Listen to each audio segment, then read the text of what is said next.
America और Iran के बीच इस्लामाबाद में हुई बातचीत पूरी तरह से फेल हो गई है। ईरान ने अमेरिका की शर्तों को मानने से इनकार कर दिया है, जिसके कारण अमेरिकी उपराष्ट्रपति जेडी वेंस बिना डील फाइनल किए पाकिस्तान से अमेरिका वापस लौट गए हैं।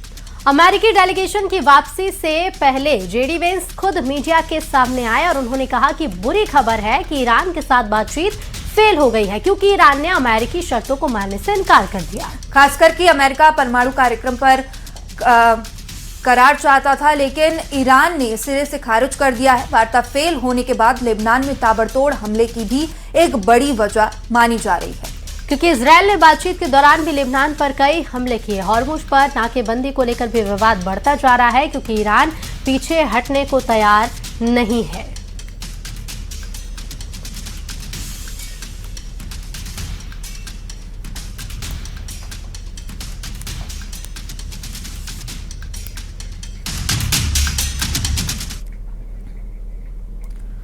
तो अमेरिका और ईरान के बीच हुई वार्ता सफल नहीं हो पाई है। एक तरफ शांति वार्ता चल रही थी, तो दूसरी तरफ वार्ता के दौरान अमेरिका के राष्ट्रपति डोनाल्ड ट्रंप यूएफसी फाइट देख रहे थे। यूएस के मियामी में ट्रंप यूएफसी फाइट देख रहे थे। ट्रंप का यूएफसी फाइट देखते एक वीडियो भी सामने आया है।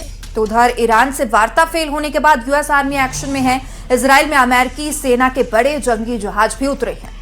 इजरायल के एयरपोर्ट पर यूएस के जंगी जहाजों ने लैंडिंग की है और उधर ट्रंप ने ईरान को बड़ी धमकी भी दी है और कहा है कि अगर ईरान नहीं झुकेगा तो इसका भी इलाज है। अमेरिका के पास ट्रंप कार्ड मौजूद है। अब ईरान को गंभीर नतीजे भुगतने होंगे।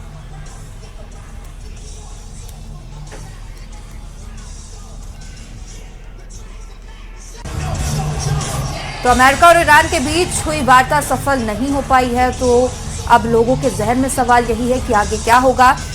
एक तरफ शांति वार्ता चल रही थी, तो दूसरी तरफ वार्ता के दौरान अमेरिका के राष्ट्रपति डोनाल्ड ट्रंप का यूएफसी फाइट देखते हुए एक वीडियो भी सामने आया है।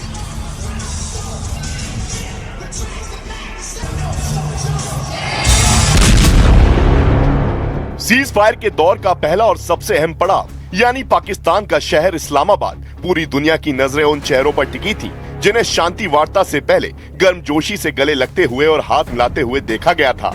लेकिन घड़ी के कांटे जैसे जैसे आगे बढ़ते गए, उम्मीदें पीछे छूटती चली गईं। 21 घंटे लंबी इस मैराथन बातचीत में जेडी वेंस और ईरानी प्रतिनिधिमंडल आमने सामने बैठे रहे, लेकिन हर दौर के बाद सिर्फ मतभेद ही बाहर आए। इस्लामाबाद की इस हाई प्रोफाइल बैठक में न्यूक्लियर प्रोग्राम से लेकर स्ट्रेट ऑफ हॉर्मुज तक हर मुद्दे पर टकराव साफ दिखा। शुरुआत की गर्मजोशी धीरे धीरे ठंडे तनाव में बदल गई और अंत तक आते आते साफ हो गया कि पहला राउंड किसी समझौते के लिए नहीं, बल्कि दोनों देशों की सख्त पोजीशन दिखाने के लिए था। Whatever shortcomings of the negotiation, it wasn't because of the Pakistanis who did an amazing job and really tried to help us and the Iranians bridge the gap and get to a deal. We have been at it now for 21 hours, and we've had a number of substantive discussions with the Iranians. That's the good news. करीब 2 minute की press conference में JD Vance का चेहरा ही बहुत कुछ बता रहा था कि मीटिंग के भीतर क्या हुआ। शब्द भले संतुलित थे, लेकिन संदेश साफ था। बातचीत हुई पर भरोसा नहीं बना। वेंस ने ठोस और अहम डिस्कशन की बात जरूर की, लेकिन साथ ही ये भी जता दिया कि ईरान ने अमेरिका की शर्तों को स्वीकार नहीं किया। The bad news is that we have not reached an agreement, and I think that's bad news for Iran much more than it's bad news for the United States.